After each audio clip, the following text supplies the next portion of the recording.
Bem, nesse vídeo de hoje eu vou tratar de um assunto bastante delicado,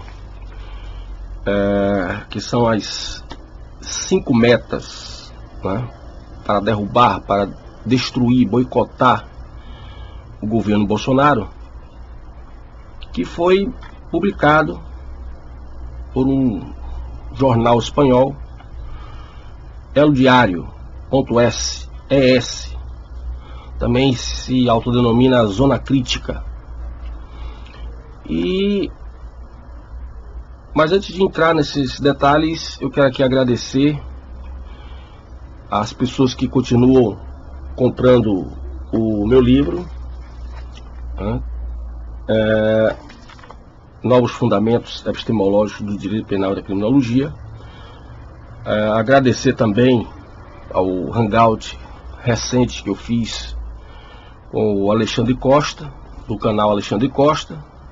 Recomendo que vocês também visitem e se inscrevam no canal do Alexandre Costa, além de comprar os livros dele também, que são referência nos assuntos que ele trata, e também um outro hangout mais recente que eu fiz com a Gislene Nogueira, que eu recomendo também que vocês visitem o canal Gislene Nogueira e se inscrevam no canal dela.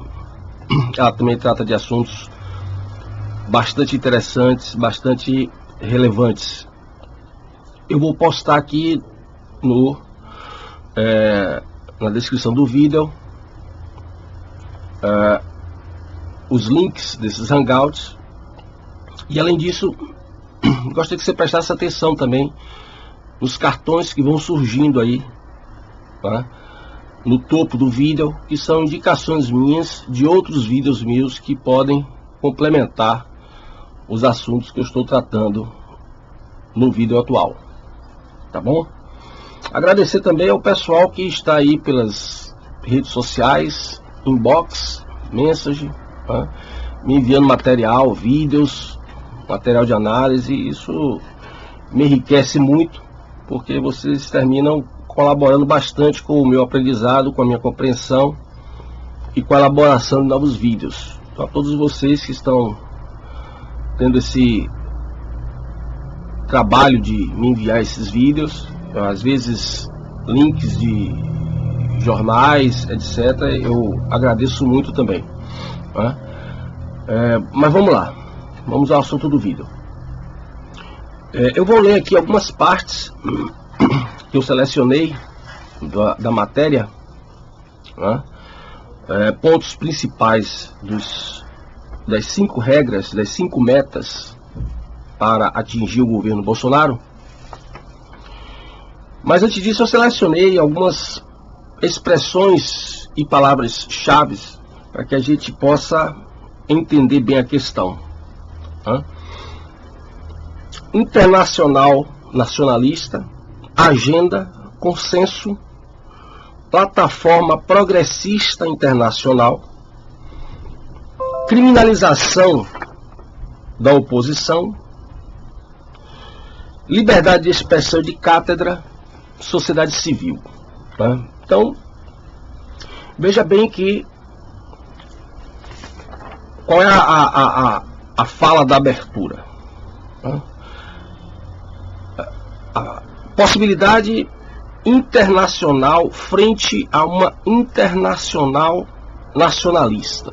Ou seja, a matéria parte de um pressuposto que existe um complô mundial de cunho nacionalista, né? Que tem como destaque o Trump e agora aqui na América Latina o Bolsonaro, dentre outros países. E aqui no Brasil, particularmente, essa pauta tenta evitar a regressão dos direitos e da democracia no Brasil. Então vejamos bem, aqui eles criam um cenário, né, de acordo com a visão deles, cenário esse que precisa ser destruído. É sempre a aplicação da dialética revolucionária, né, tal como Marx falava e Engels no Manifesto Comunista, né, Se não existe esse contexto, essa realidade objetiva para você fazer a revolução, então crie esta realidade objetiva. Tá? E é isso que o movimento revolucionário faz. Ele constrói uma visão de mundo que justifica o projeto revolucionário. Tá? E aí vem a questão dos direitos e da democracia no Brasil. Ponto importante porque, como eu já disse, essa questão semântica ela é extremamente importante, porque precisa entender o que é que eles chamam de democracia. Eles chamam de democracia exatamente a ditadura do proletariado, a implantação da ditadura comunista. Então, se está havendo ameaça a esta ditadura do proletariado, a este projeto de implantação de um governo comunista, eles colocam isso como regressão. Aí abre aspas, hoje o Brasil se une a uma agenda que está acelerando a destruição do planeta, destruindo o consenso alcançado entre os países do mundo. Isso aqui é uma autodenúncia, é uma confissão. Primeiro porque eles acusam de agenda exatamente o que eles fazem. A agenda, ela é resultado, a agenda no sentido aqui de relações internacionais, é o resultado de uma série de acordos, tratados no âmbito internacional, e a agenda é aquele resumo, em palavras simples aqui para você, a agenda é aquele resumo de todos esses instrumentos, e a agenda então é aquilo que está pronto para ser aplicado. Olha, nós acordamos isso e isso, e isso está aqui a agenda para que vocês apliquem aí. Tal como o Plano Nacional de Direitos Humanos 1, 2 e 3, o famoso PNDH, principalmente o 3, que foi o que estava melhor elaborado, e está ali, aplique isso aqui. Então, quer dizer, a agenda, no sentido que nós estamos falando aqui, ela surge exatamente com esse movimento revolucionário mundial, esta nova ordem mundial, que se caracteriza por uma implantação de uma ditadura socialista mundial. Daí porque, como eu já esclareci em outros vídeos, a necessidade do controle populacional. Os caras sabem que eles não vão conseguir controlar 7 bilhões de pessoas. Então você tem toda agenda, várias agendas, para eliminar a população, para cercear o crescimento da população e eliminar a que já existe, de forma que essa dominação fique mais facilitada. Daí porque, inclusive, também, como eu já disse em outros vídeos, o aparecimento das redes sociais. As redes sociais, o projeto deu errado.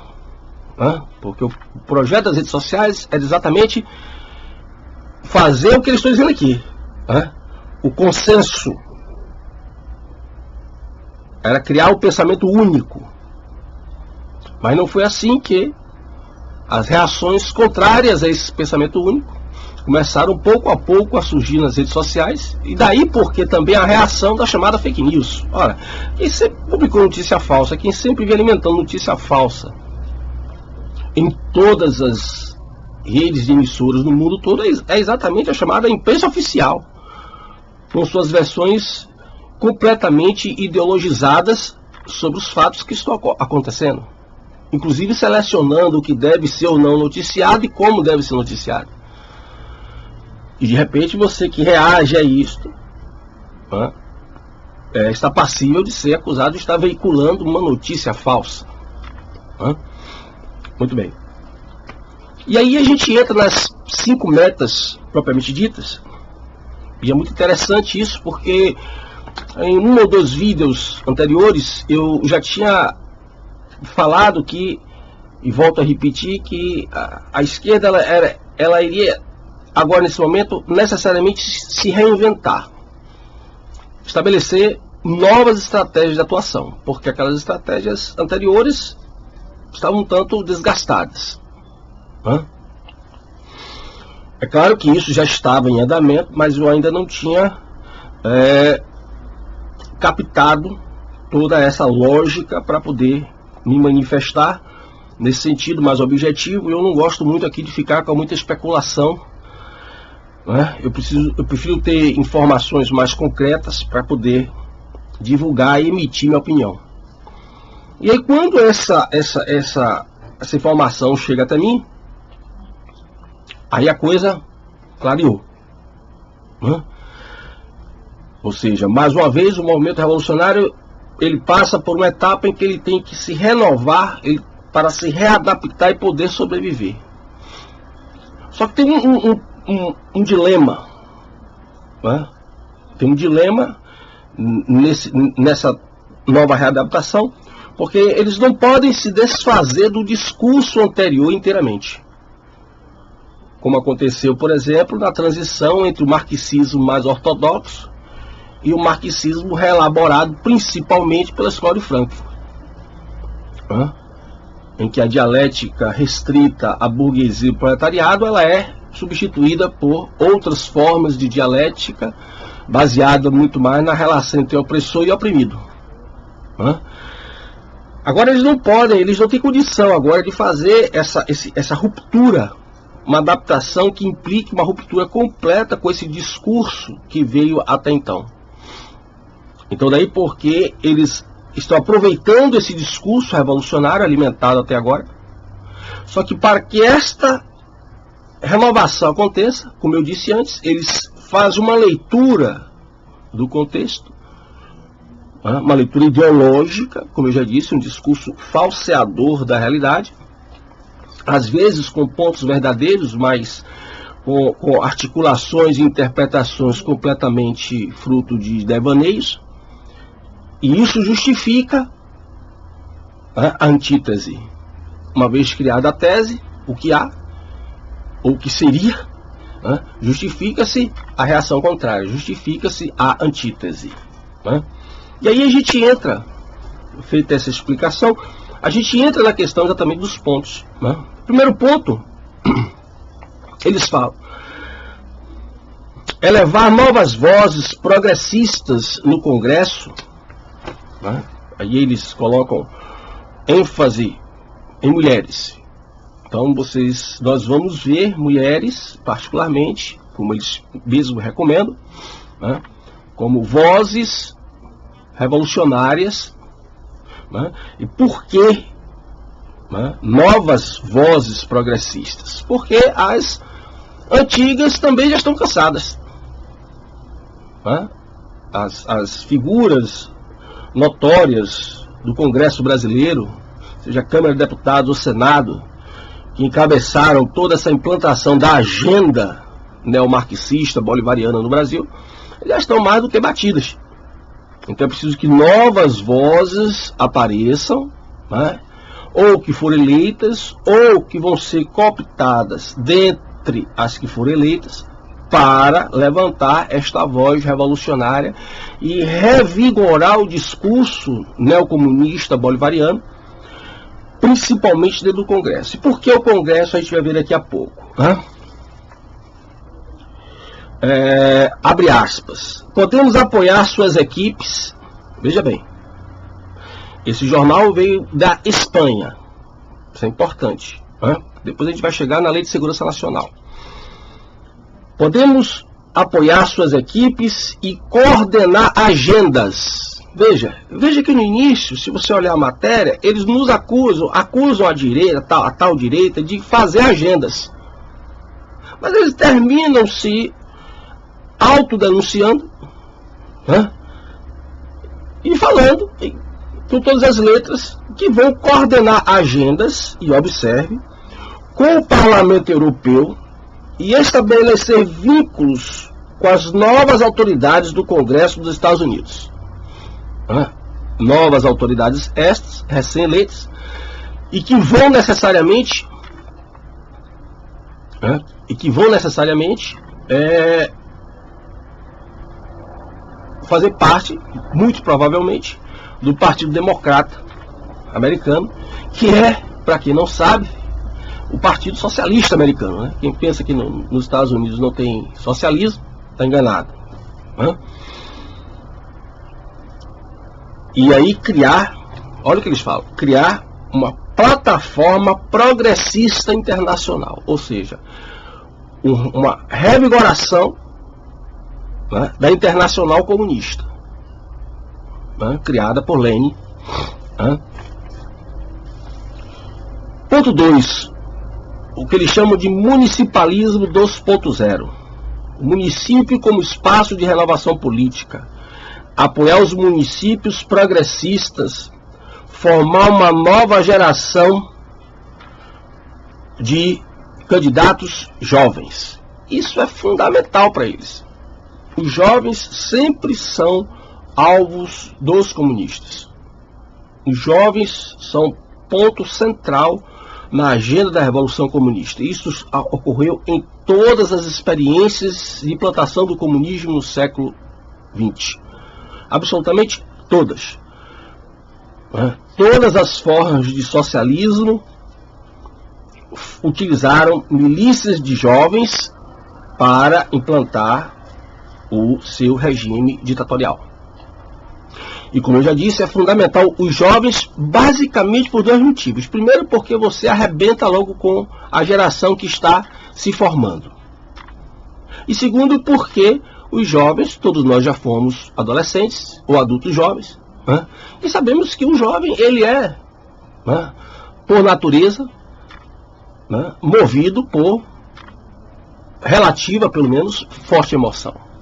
Né? A maturidade é algo que vem com o tempo, e enquanto essa maturidade não chega, muitas vezes o impulso emotivo fala mais alto. Então, por isso, se aproveitar desta condição própria do adolescente, própria do jovem adulto, né? Esta tendência à impulsividade, para manipular e fazer essas pessoas se tornarem os verdadeiros imbecis úteis, chamados assim de imbecis úteis ou idiotas úteis, por Lenin e Gramsci, né? Então daí porque os municípios sejam necessariamente focos de resistência, pequenos focos de resistência, né? E formando, por conseguinte, uma rede intermunicipal que possa dar alguma sustentabilidade e alguma reprodução e adaptação desse novo projeto revolucionário. Ponto 3. Proteger a oposição política, a imprensa. Qual imprensa? A grande imprensa financiada pelos grandes conglomerados econômicos que fazem hoje o trabalho sujo da fake news.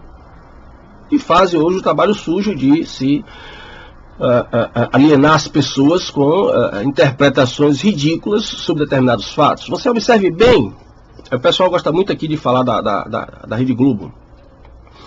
Você observe bem que todos os grandes canais, eles obedecem a uma técnica de engenharia social muito importante e eficaz, né? Observe que, grosso modo, os canais hoje, eles se dividem, né, em dois focos de matéria.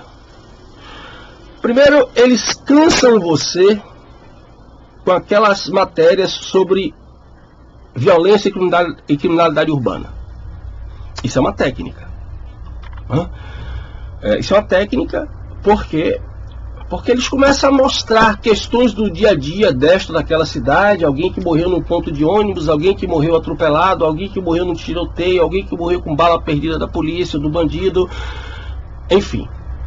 Isso termina lhe saturando, lhe desgastando, lhe esmurecendo, né? E em seguida eles vêm com formadores de opinião, que, como eu já disse aqui, você hoje não sabe nem onde é que esse pessoal saiu, aí de repente eles aparecem dando entrevistas como se notoriedades fossem, né? e sempre com interpretações bastante suaves ou distorcidas de determinados fatos. Muito mais alimentando polêmicas do que explicando e esclarecendo polêmicas. Então observe que isto não é, essa estratégia ela não se engane, ela não é utilizada por uma única rede de televisão. Ela é utilizada por todas as redes de televisão. É claro que é importante, é triste, merece nosso respeito, uma pessoa que foi assassinada por um crime qualquer. Seja violência contra a mulher, seja um assalto a um ônibus, um assalto na rua, chegando ou saindo de casa. Mas veja que está se colocando esses fatos cotidianos, que merece todo o nosso respeito, as vítimas, os parentes das vítimas, mas está se colocando esses fatos cotidianos como se fossem algo extremamente importante para efeito da nação. Entenda bem o que eu quero dizer. Então você substitui os grandes fatos que dizem respeito à nação, você substitui por fatos dos cotidianos das pessoas. E como eu disse, com o objetivo de desgastar o público ouvinte. Porque claro que quando você, depois que sai de uma televisão dessa, você não sai feliz.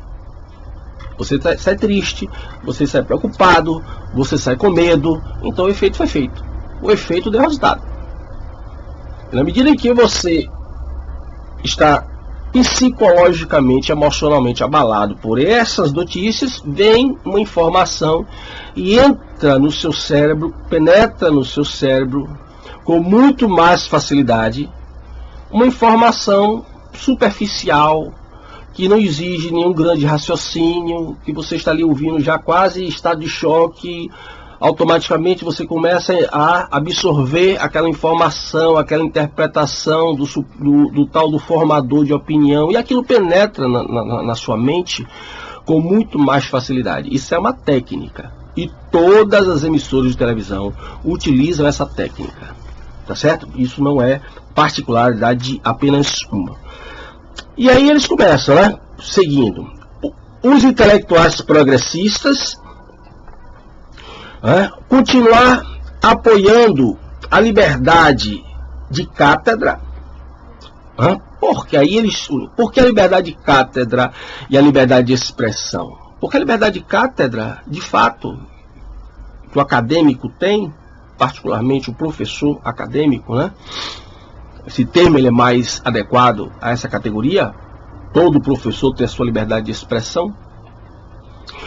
Mas é utilizar a liberdade de expressão, que era um receituário também, já ensinado por Marx, Engels, Lenin, utilizar a liberdade de expressão para exatamente destruir a liberdade de expressão. Na verdade, a liberdade de cátedra, ela foi destruída pelo movimento bolivariano dentro da instituição de ensino superior. Ela não vai ser destruída, não. A liberdade de cátedra, ela pode ser recuperada. Mas ela já foi há muito tempo destruída. Aonde vigorou com muita força entre professores e alunos o tal do pensamento único. O consenso que eles falam aqui, o consenso duramente alcançado entre os países do mundo. E isso evidentemente que passa por cada uma das instituições importantes nesse processo, internas a cada país. E o mundo acadêmico ele não está excluído disso. Então você tem aí a destruição, na verdade, da liberdade de cátedra. O que nós queremos agora é recuperar exatamente a liberdade de cátedra, que foi perdida, que foi duramente vilipendiada exatamente pela imposição do politicamente correto. Se você não falasse defendendo os movimentos revolucionários, aqui adocicadamente chamados de movimentos sociais, você era fascista, nazista, homofóbico e todos os istas que a mente humana pode imaginar. Os autores dos livros pouquíssimos contados de dedo, inclusive na área jurídica, ousavam fazer alguma resistência a esse tipo de discurso. Pouquíssimos contados de dedo. Então, em todas as áreas, todas as GIAs, filosofias, sociologias, ciência jurídica, antropologia, todas essas GIAs, elas padeceram desse problema e até terminaram por, muitas vezes, reproduzir esse problema. Então, na verdade, o que eles estão chamando aqui, do terceiro ponto, da necessidade de preservar a liberdade de expressão de cátedra, é para que exatamente eles possam continuar fazendo o trabalho de expandir o bolivarianismo, o neomarxismo, a agenda internacional socialista dentro das salas de aula, a partir das salas de aula. Fazer frente à criminalização da oposição. O que é isso? Criminalizar. O que é que eles estão chamando de oposição à criminalização? Fazer frente à criminalização da oposição, e também oposição ao porte de arma. Poxa, se você criminaliza como atentado terrorista ações que venham a caracterizar atentado terrorista, como eu já expliquei em outros vídeos, sobre a lei de terrorismo no Brasil, que é uma lei que legitima o terrorismo no Brasil, em parte, e não combate o terrorismo, como ela a princípio parece ser, e você recupera o porte de arma do cidadão para a sua legítima defesa, então você está automaticamente colocando uma pedra no caminho do projeto revolucionário, que tem que desarmar a população, porque na hora que as milícias, olha lá a Venezuela, olha lá a Bolívia, na hora que as milícias vão lá na sua casa te pegar e te matar, você não tem como se defender. Na hora que o regime manda lá as milícias irem lá e te matar, te sequestrar, te torturar, te matar, você não tem como se defender.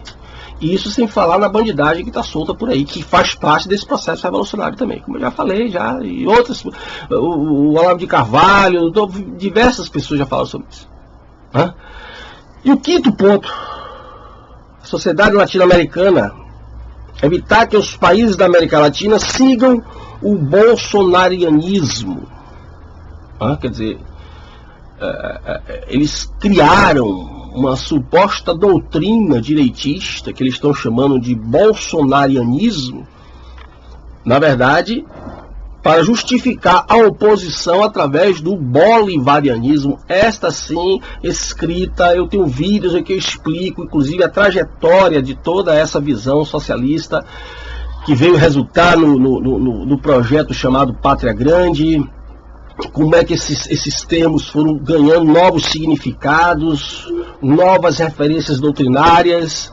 Então eles criam um mundo que justifique a sua postura revolucionária, o que continue justificando a sua postura revolucionária. Na minha opinião, isso está avançando a passos largos, e pela descrição que eu fiz aqui, de pontos importantes da matéria do jornal, que pelo visto está sendo veiculado no mundo todo, eu quero me remeter aqui ao 8º artigo da Lei de Segurança Nacional, que prevê uma reclusão de 3 a 15 anos para quem entrar em entendimento, negociação com o governo ou grupo estrangeiro ou seus agentes para provocar guerra ou atos de hostilidade contra o Brasil. Então, a partir do momento que há uma proposta aqui de se articular com membros do nosso Congresso, com membros do Congresso americano, da esquerda americana, com membros do Parlamento Europeu, e isso daí um suporte para a continuidade e implantação dessas agendas aqui no Brasil, no meu entendimento, no meu humilde entendimento, está caracterizado aqui entrar em entendimento ou negociação com o governo ou grupo estrangeiro, se você está falando em entrar em negociação com a esquerda do Congresso americano, com o Parlamento Europeu, você está falando de governo. Se você está falando de agendas de grupos revolucionários, você está falando fora do Brasil, você está falando de grupo estrangeiro ou seus agentes para provocar guerra. Eu já falei do risco que nós temos aqui de uma guerra civil, ou atos de hostilidade contra o Brasil. Pena reclusão de 3 a 15 anos. Então, eu acho que essa questão ela está tomando proporções bastante perigosas. Não estranho, mas acho que ela está tomando proporções bastante perigosas. Inclusive, já tem gente aí pelas redes sociais propondo estabelecer um governo paralelo contra o governo Bolsonaro. Veja, não é uma oposição, você está falando de governo paralelo. É bem diferente. Uma coisa é você fazer oposição a um governo, outra coisa é você dizer que vai estabelecer um governo paralelo. Certo? Então a coisa está ganhando uma proporção. Eu avisei em outros vídeos que quem estava pensando que 2019 ia ser um ano de paz, amor e simples prosperidade. Tudo bem, eu também quero paz, amor e prosperidade, mas se prepare para o combate, porque a coisa vai ficar bastante aquecida, tá bom? Por favor, se você gostou, se inscreva no meu canal e, por favor, divulgue esse vídeo, como um alerta para que chegue ao maior número de pessoas possível, para quando começarem aí os gritos, as pessoas entenderem, porque as críticas feitas pelos próprios ditos bolsonarianos aí no Facebook também são preocupantes. Então, se você gostou, se inscreva no meu canal, Seminário Crítica e Crise, divulgue esse meu trabalho e muito obrigado pela sua atenção.